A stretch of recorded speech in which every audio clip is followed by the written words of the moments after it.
Hi everyone, it's Mike here and welcome back to my YouTube channel. So today I'm finally getting around to setting up a new circle journal. So let me turn over to my overhead camera, I'll show you the journal and I'll show you the bits and pieces that I've gathered to decorate the covers. Hello Mr. Nip. Just had little footsteps walking up the stairs. Right, so this is my 8" by 8" circle journal, already cut out of the MDF.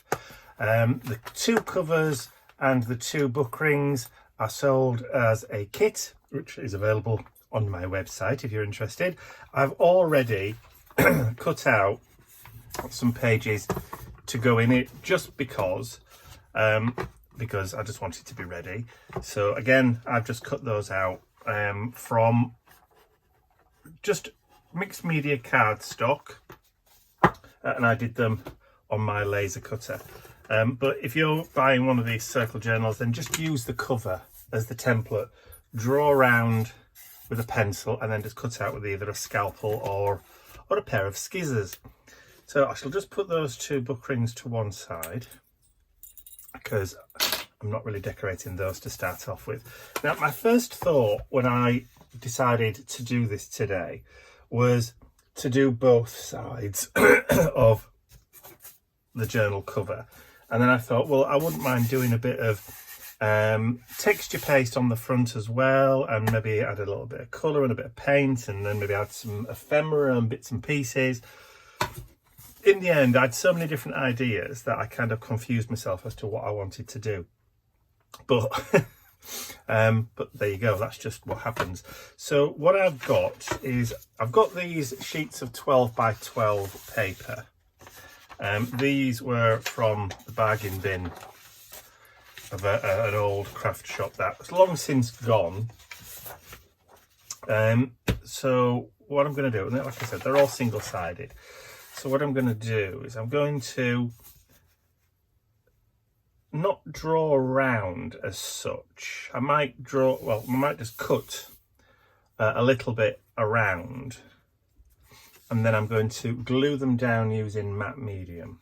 So I did have some scissors there, they are, they're right in front of me, look. So I'm just going to roughly cut round.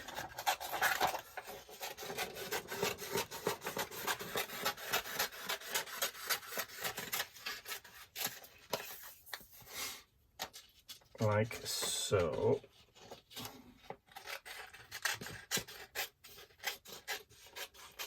I can hear the little pitter patter of tiny little whippet feet.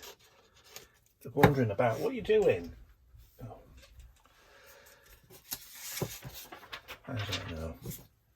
Doggies. Yeah. Alright, so now what I need to be mindful of is what's up and what isn't. So I'm going to hold it up to the light and I'm just going to draw an arrow like that, just so I can see when I turn it around that way that is the top, and then I can drop it down like so. So matte medium, if I can reach it from at gloss medium, don't want that, that's slap it on matte, that's the one we want.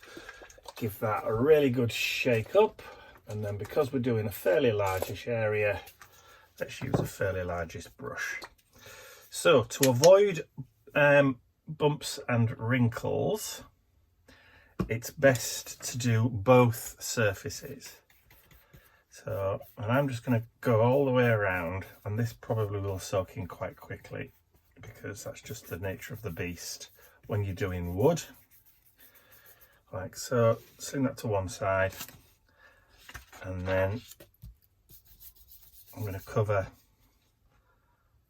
come on, that's it, as much of this as I can, really quickly.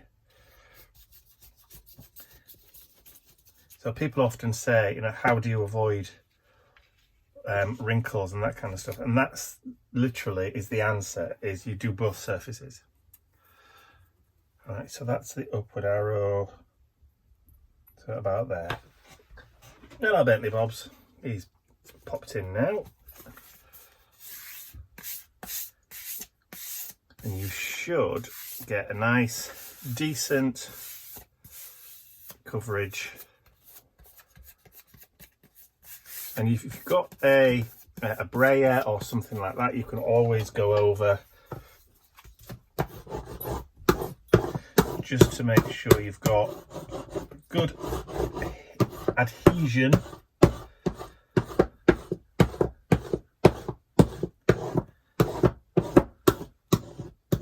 And that's probably the secret to getting rid of bumps and wrinkles.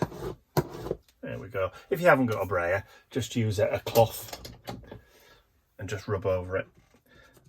All right, so that will take a few minutes to dry.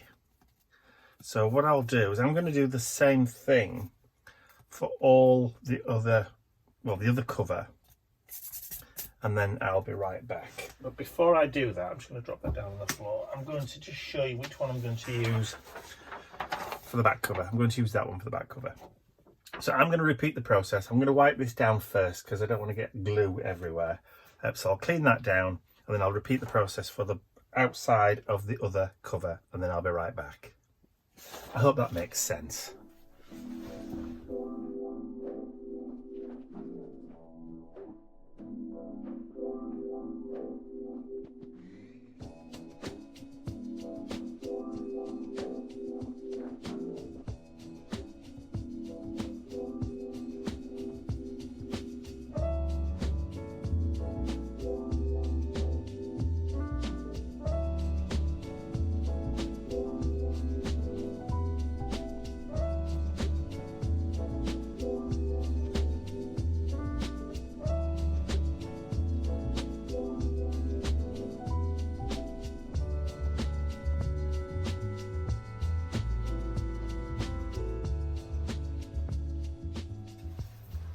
Alright, so a good way to check or to tell whether or not your paper is dry enough is just put your hand on it and touch it. If it feels cold and clammy, then it's probably not dry. So I'm touching this now and I can still feel a little bit of cold, which means it's not 100% dry, but it's dry enough. So all I'm going to do now is just using this emery board, I'm going to do the pie crust technique of just going around the edge, and this is how Granny used to put the lids on pies. Instead of using an emery board, she'd use a knife and go around the tin.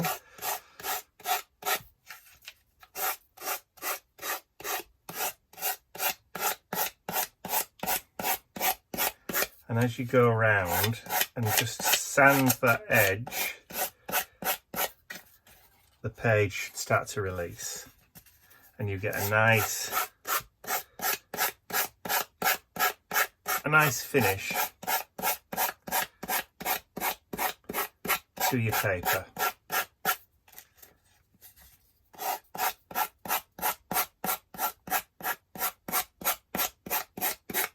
I may just have to go around a couple of times. I can still feel it's a little bit tacky right on the edge.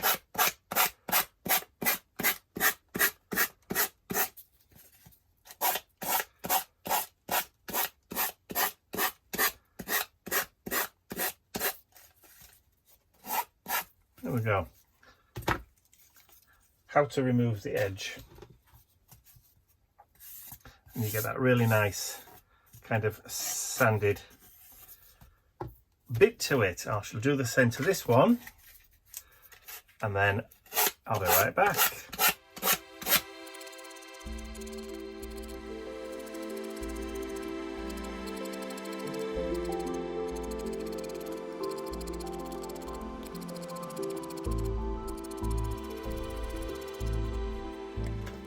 All right, so there is still a little bit of glue, a little bit of moisture on the edges, which you can feel. That's okay. I'm just running my hand around the outside. Lovely stuff. So that's the back.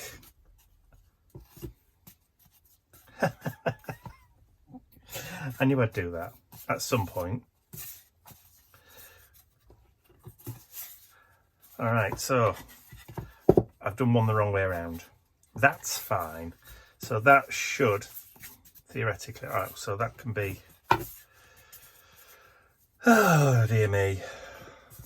I've got two fronts now. Oh, that's all right. I can always decide which one I want later on. So all I'm going to do now is I'm just going to repeat the process using these two. So what I'll do is decide which is going to be the front. I think I'm going to go with that one.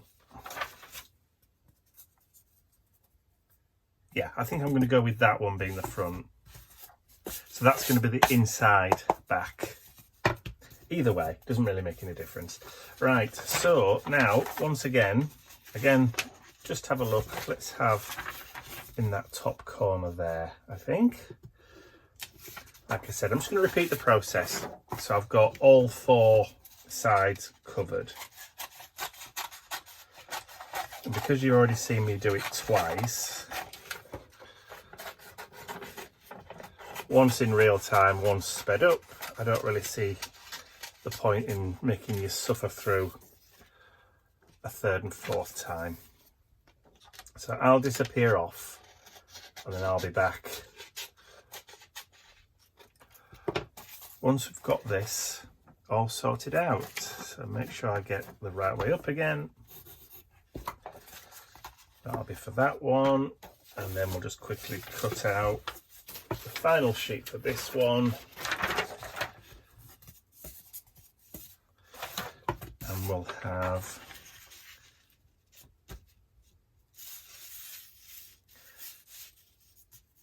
I think that side there.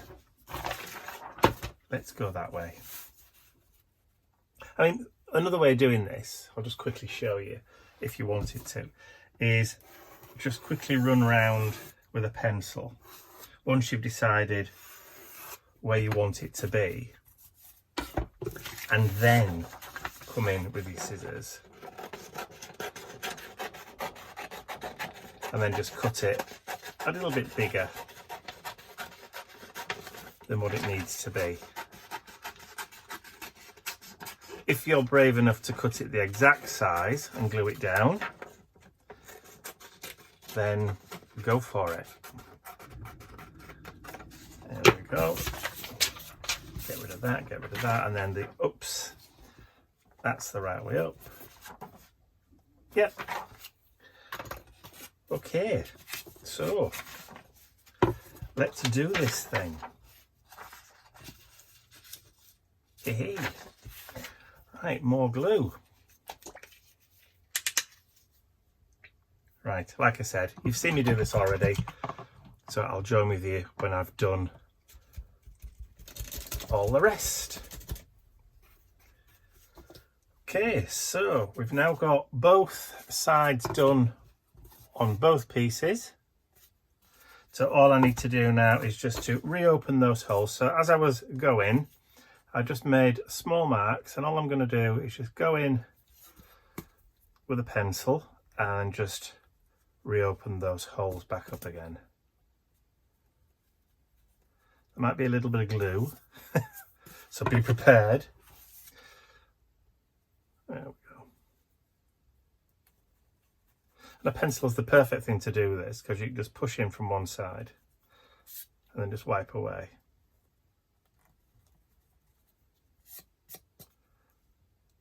There we go. And it doesn't matter if you get a little bit more matte medium on there. All right, so front and back, I think. Yeah, I don't really think, to be honest, I don't really think it matters that much. Actually, I think we'll have it that way around. Hello, Nippy. Ian's working in the garage today and he's talking to Alexa, and every time he hears the voice he thinks there's somebody here. Right, so I think that's the way we're going to go around. So that is going to be the front cover, that's going to be the back cover. Excellent. So if we do it that way, we'll know exactly where we're going. Love it. Right, so the next thing to do is I'm going to start decorating these two covers. So how am I going to do that? Well, first thing I'm going to do is I'm going to add a little bit of gesso, white gesso. If I can find some, there we go, some white gesso there. Just give it a shake. And I'm going to add some colours over this, so a little bit of stenciling, that kind of stuff, just the usual kind of decorating. So take a little bit of gesso, a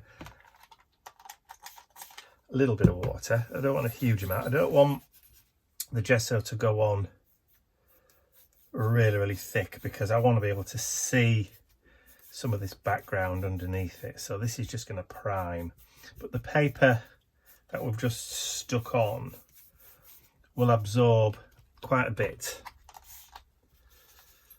of the gesso anyway, because it's uncoated, and you can feel it's uncoated because it feels, I won't say smooth, it doesn't feel glossy, but it feels just like photocopier paper, if you like. Just a thicker kind of version. I'm going to go this way now.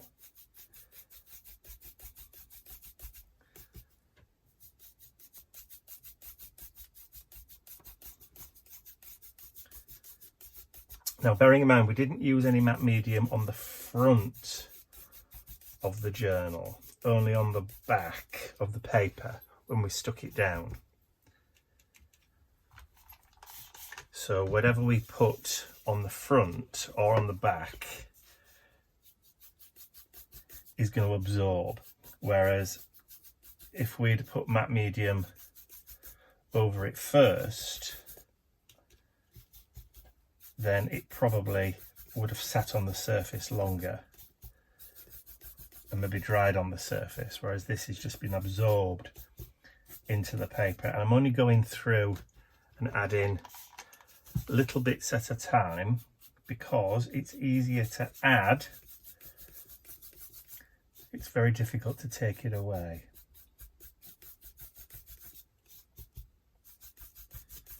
As I'm sure you've heard many times before. Hello, Mr. Nippy. Yes, he's finally coming to see me. What's up, baby? Eh? What's up, my little fella? What's the matter? Yeah. What's up, baby boy? You wanted to cuddle? Is that what it is? Give me a minute then. Let me just finish doing this and I'll be right with you. So while I give that a little time to dry, just a little bit more, I'll just take a quick break and just spend a few minutes loving the puppy. Alright, I'll be back in a second. Alright, so they've had plenty of time to dry. So what I'm going to do is I'm going to start adding some kind of vintagey colours. So I've got some yellow ochre, true ochre from Deco Art Americana, and some honey brown.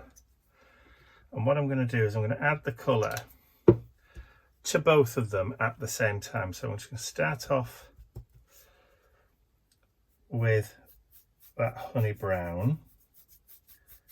And I'm just going to go loose kind of brush strokes.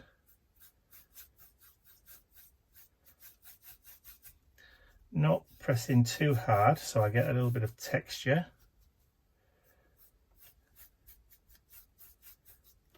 I'm going to turn that 90 degrees and just start adding some brush strokes across. And I'm going to do the same thing to the front.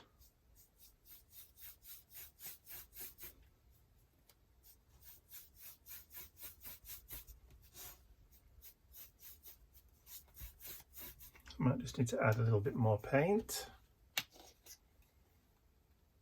Oop. Didn't want that. What's that dry globule thing you always get on the top of your paint pot?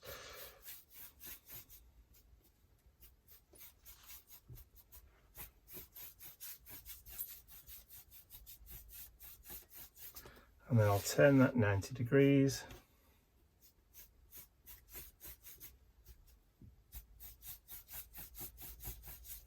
And now I'm going to grab some of the yellow.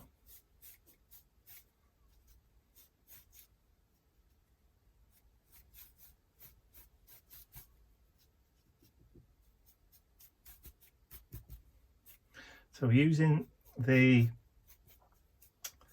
paper as a base, and under paper. If you've ever heard that phrase used before,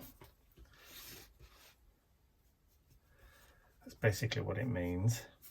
I apologise if I'm teaching Granny to suck eggs, but we have to remember there are some people out there that are still just finding the joys of art journaling and are still learning.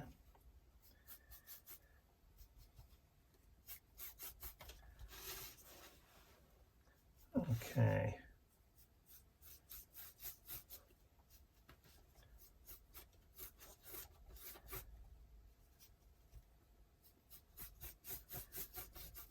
So it's almost like creating your own sort of checker or plaid colour when you go bring the colour in and do horizontals and verticals.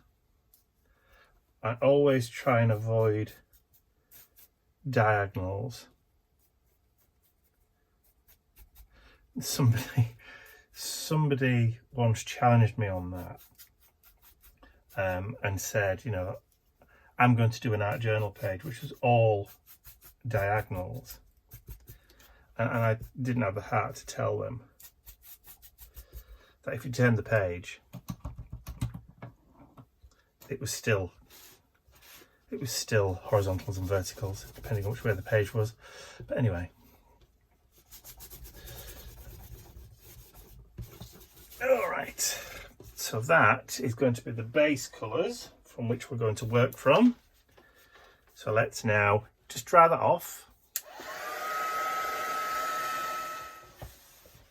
So the next thing that I want to do, this is grabbing the next set of paint colours, is start adding in some blues. So I'm going to use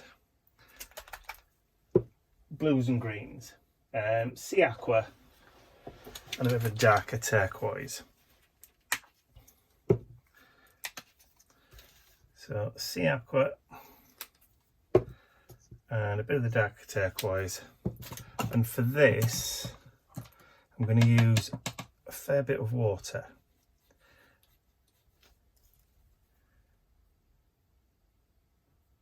I'm going to add some of that towards the top.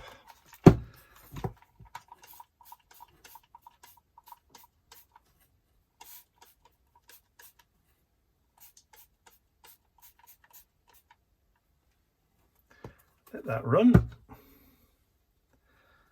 And again, across the top.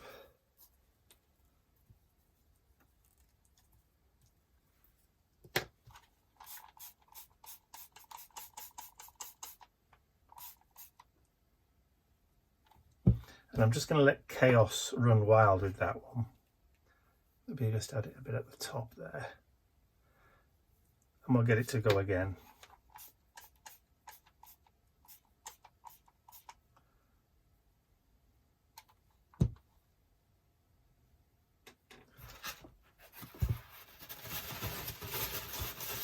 Just trying to grab a sheet of kitchen towel just with my other hand.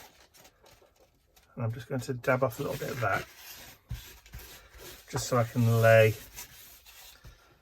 that down. Look at that grunge already. I'm going to add a little bit more with this side. Try not to get that in the... I can just see that that paintbrush handle There we go, a bit down that side.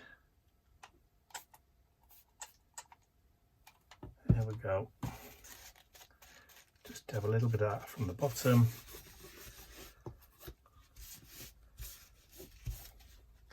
Look at that. Yes. Grunge and corrosion in next to no time. Alright, so I'm just going to blast that off with the heat gun, gently.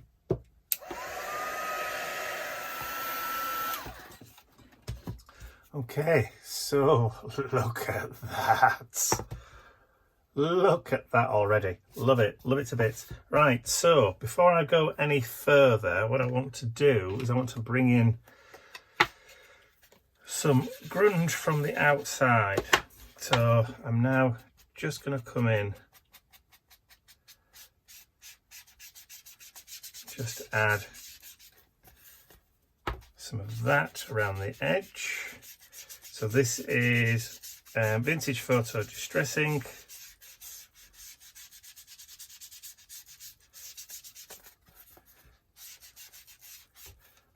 I mean, just look at the difference already. Just look at the difference already.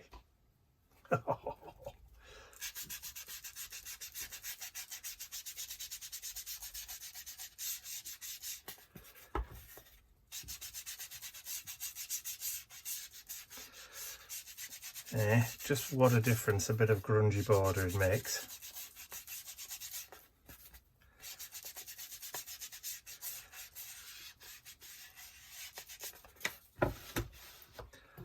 Love it already.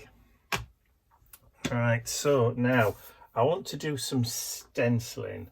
I've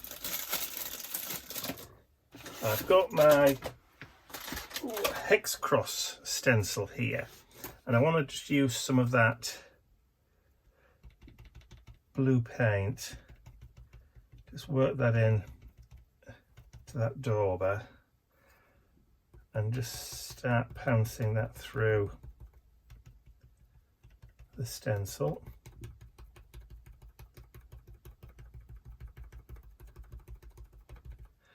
I'm using that complementary blue so that it doesn't jar too much.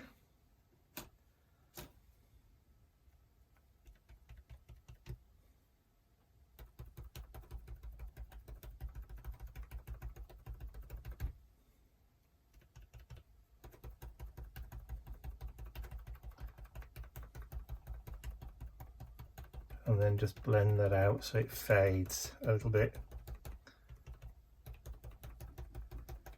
as you get further and further away. Like so. And then down here at the bottom.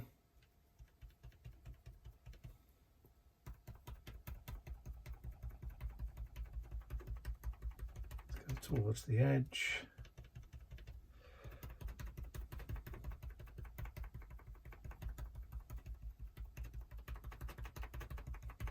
So these sponges are designed just to pounce up and down with. Can't go sideways because you'll end up ripping them to shreds. But just pouncing up and down, they work fantastically and you get lots of lovely detail. So again, on this one, we'll go this way.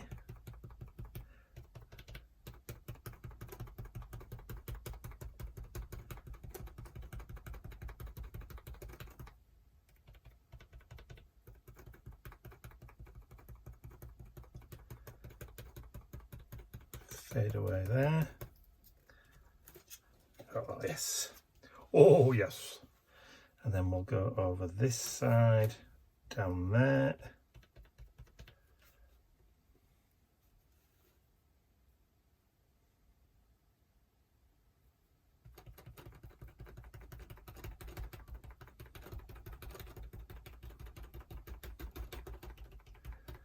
I was just eyeing up the marks on the paper then, just to see where the lines were, if there were any lines.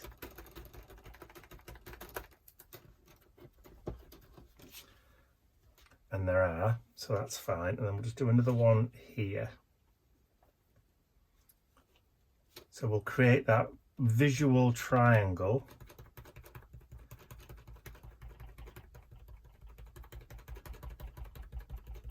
That allows the eye to move seamlessly around the page.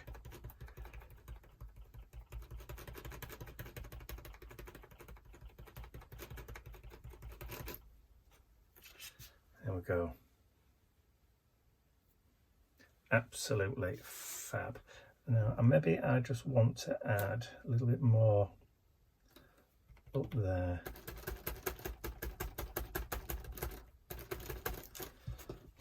There we go. Yeah.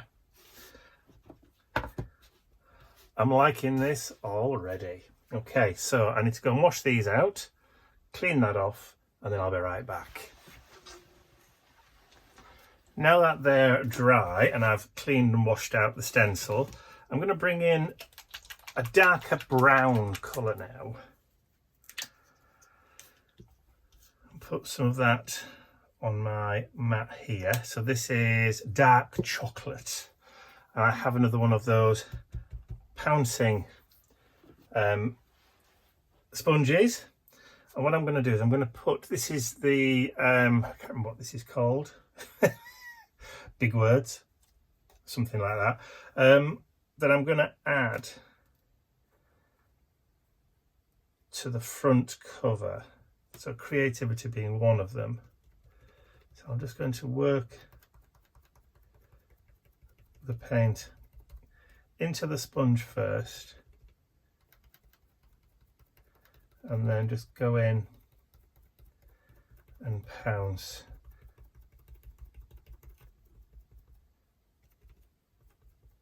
It's not going to cover everything, but it will be there. You will be able to see it in the background.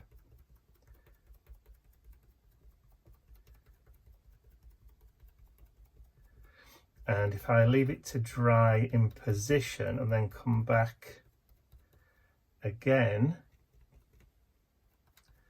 I can add an extra coat and make it more and more opaque with each pass. But I think that's going to do it. Oh, yes. And then I'm going to do the make art down here towards the bottom.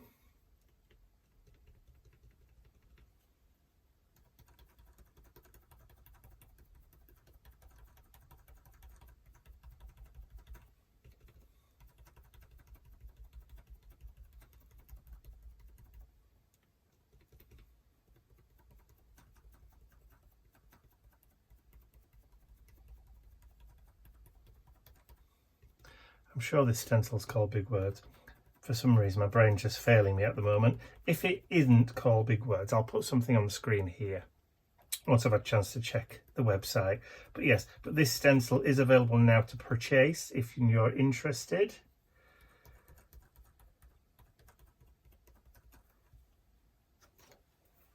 Yes. And then I think we'll just add a couple on the back. I think we'll have believe about there. Actually, no, let's have believe there. And then I'm going to have courage.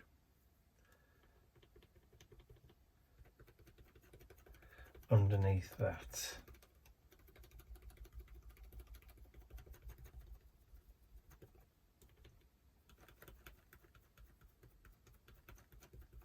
Of course, I could have taken the stencil down, but because I'm only doing small pounces,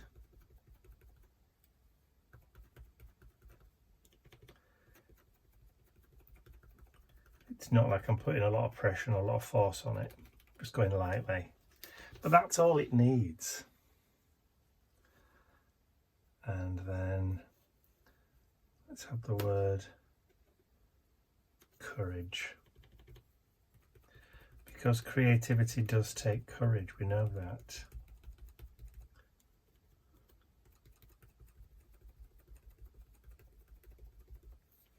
Need a bit more paint. That should do us.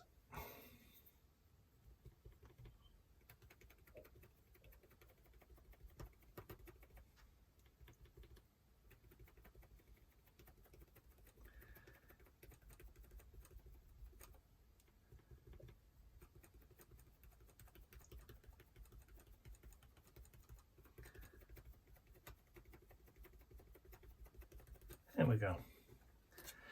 And like I said, you can just layer these things up if you want to. Yeah, like that. I've left a little gap in the middle there, so that if I want to, I can put something else in a little while. So let me get this lot cleaned up, give that a chance to dry, and then I'll be right back. All right, so that's pretty much dry now. So the last thing I want to do for this, because I've got to that point now where I haven't opened this paint yet, so I'm not going to open it now. Got to that stage now with this art journal page where I'm actually liking it too much to want to do too much more to it. I'm going to add some white splatters, mainly just because I just think it would benefit from them. So I'm going to just open that white gesso back up again. Let's see, what brush shall we use? Let's use that one. Put some water down, a bit of white gesso.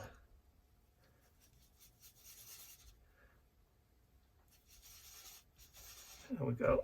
I'll grab another paintbrush just so I can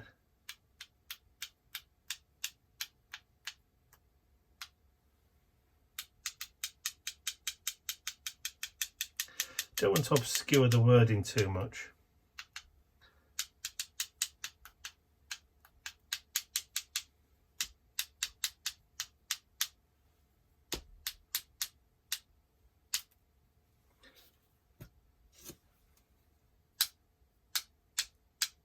I've got bits falling off the paintbrush now.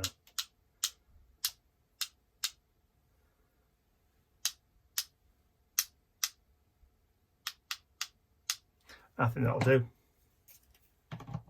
I'm really going to be strict with myself and say that's it. Stop myself from going too much further and going down a route that I'm going to end up looking at it every so often and going, I've done a bit too much there. So I'm going to stop there and just get that dried off, and then I can put the sheets back in and then we can add the rings back again.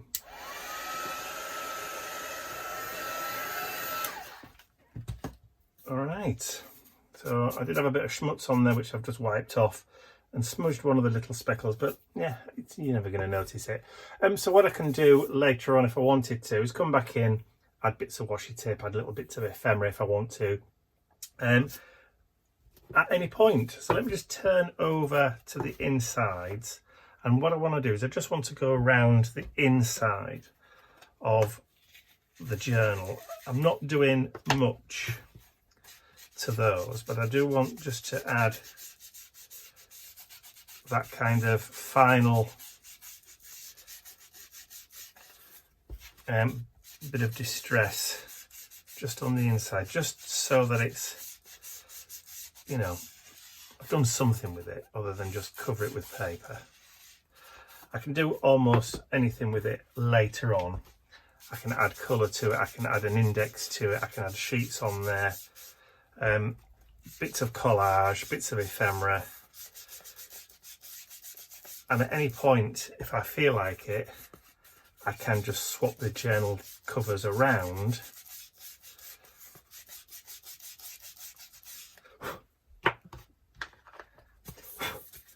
and have that as the back and that as the front, and those as the inside if I want to, but to be honest I kind of like them the way they are at the moment. Right, so let's get the book rings back and we'll get the back.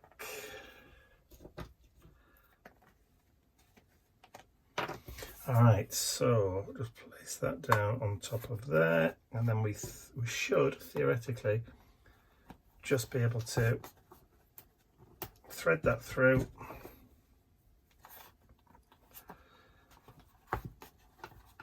Thread that through, and we are ready to rumble. So one circle art journal ready for 2025. Now my idea behind this art journal for this year is that I'm going to use this one when I'm doing an art journal page which is inspired by a song lyric or maybe a piece of poetry, hence the circle, because it's like a record and I can do it on one of those. So there we go. So I hope you've enjoyed watching me decorate the front and back covers of my new 8-inch circle journal. If you have, please remember to give the video a thumbs up, share it with your friends, and if you haven't subscribed to my YouTube channel already, you can do so by clicking the button at the end of the video. And I'm sure I'll get round to doing the first page in this new journal very, very soon.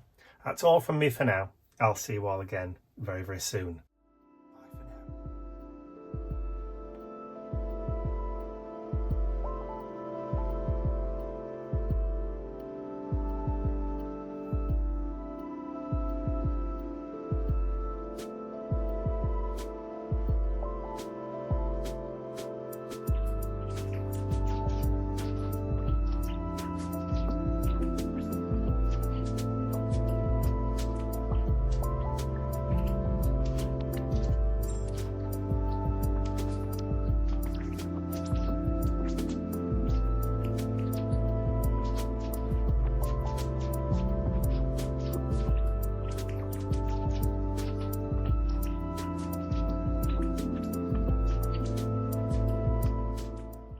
I'd like to say a huge thank you to all of my angels, because without you, these videos would not be possible. And don't forget, you can access your exclusive angel-only content over on my website. There's a link in the description area below.